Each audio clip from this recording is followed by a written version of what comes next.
Hey guys, it's Erica. How's it going?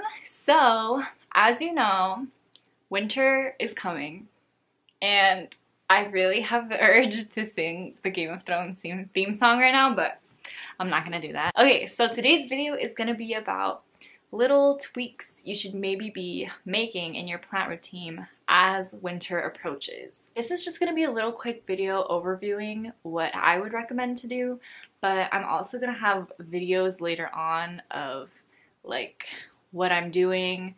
So anyways, let's just get into it. So I think the first thing to maybe do in winter is cut the fertilizer down a little bit. You don't have to, if you're comfortable, you don't have to completely stop fertilizing your plant, but definitely maybe slice the amount you're fertilizing it into like a quarter and way less often than you have been doing in the spring and the summer, because this is kind of when plants stop growing. Winter is when plants kind of just, you know, chill out a little bit, stop their growing, and you don't want to be giving them nutrients that they don't need. So cut down on the fertilizing. Although if you do keep your plant indoors and you give it some grow lights or something, or if you live in like near the equator and you're not really affected by winter at all, you can keep fertilizing it as long as you see there's leaves growing.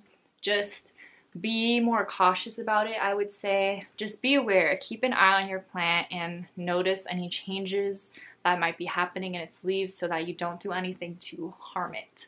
Tip number 2 that I have is if you have any plants outdoors that can't withstand the cold temperatures, bring them inside, because let me tell you, like for example, I live in Southern California, so the climate is pretty temperate. It doesn't get super cold, but alocasias do go dormant when I think the temperature stays consistently under 65 degrees. So since I don't want my alocasias to go dormant, I'm going to bring them inside and maybe give them some grow lights or something to help them continue growing, because I don't want to be just with a little bulb. I don't know if I could take that hit to my soul, but yeah, so that's just an example. Like any plants that are kind of not gonna do well in super cold climates, or if you live somewhere where it snows and you get frost, definitely bring your plants that can't handle it indoors so that they do survive the winter. Tip number 3 is cut down on the watering. So like for the same reason that you would need to stop fertilizing your plant, the kind of applies to watering. They're not going to be using as much energy, so they're not going to be needing as much water. So cut down on the water. Also, since it's not going to be as warm, the water and the soil is not going to evaporate or dry out as quickly. So that's definitely something to take into account when you're watering your plants. Like for these other tips, just keep an eye on your plant and notice any changes that it has, if there's anything that you think would be better for the plant. I think I'm on tip number 4, is to give your plants more sunlight. Because our Earth's tilt, you know, there is not going to be as intense sunlight. The days are going to be shorter. There's going to be less light available for your plants, even if you have them at the window. So a good tip would to be maybe move your plants closer to the window if they need it. Don't put them too close to the window pane, because if it's cold outside, they're gonna feel that coolness coming from the window. But definitely push them closer so they have more sunlight. What I'm doing right now is I'm stocking up on grow lights. So I'm kind of in the process of adding a bunch of grow lights to my room, and this is just gonna be like a jungle. But if you don't want grow lights or anything, just make sure your plants are getting enough sun. Some plants can definitely handle a lot less sunlight than others, and some of them kind of need that light if you want them to keep growing. Another thing, like if you have any holiday cacti, like not Easter ones, like if you have a Thanksgiving or a Christmas cactus, if you want it to bloom, I'm pretty sure that it has to have a certain amount of complete darkness every single day for it to bloom. And it needs to be watered differently. So make sure you kind of check on what your plants need for any like weird little plants that the winter time is just their time to shine, because there are some plants that are like that. They're like, the summer and the spring is not the time that they're growing, but in the winter and the fall is when they start, you know, doing their thing.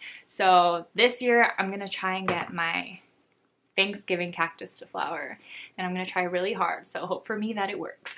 Tip number 6 that I have is to kind of prepare, like get any repotting that you need to do done.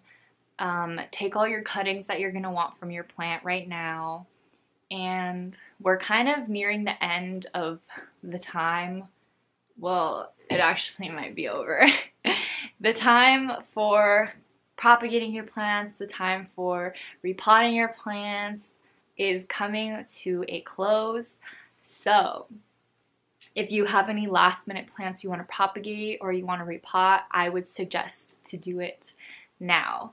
So I definitely have some plants that I need to repot myself, and I'll probably be doing a video on that, like my pilea that was in my previous video about plants that are struggling.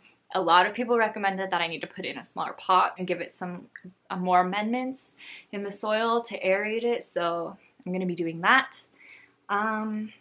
Those are 6 tips. That's a really random amount, but I kind of did this as they came to mind, so they're not really in a particular order. Just another thing is this, it's just, you know, it really depends on where you live and what kind of plants you have, the environment you give it. So like I said, since I live in Southern California, I am going to be leaving my Monstera deliciosa outside with, I think, some of my Hoyas, and I'm just gonna kind of monitor how they're doing on the colder days, because I'm really nervous to leave them outside, and I might eventually bring them in because I'm really worried about it. But yeah, that's it for today's video.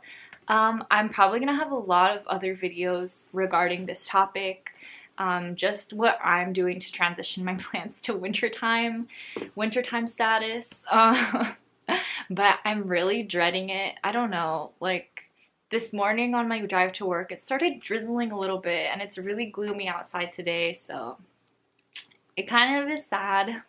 It's a sad time, but I don't know, some people really like the winter, so at least they'll get their time to be happy now. But yeah, that's it for today's video. If you guys have any suggestions on some maybe crucial things that I missed or that I forgot to talk about or touch on, maybe you can leave those in the comments below. You can let me know what you're going to be doing differently for your plants. If you haven't subscribed already, feel free to do that. You can give this video a thumbs up if you liked it, give it a thumbs down if you didn't.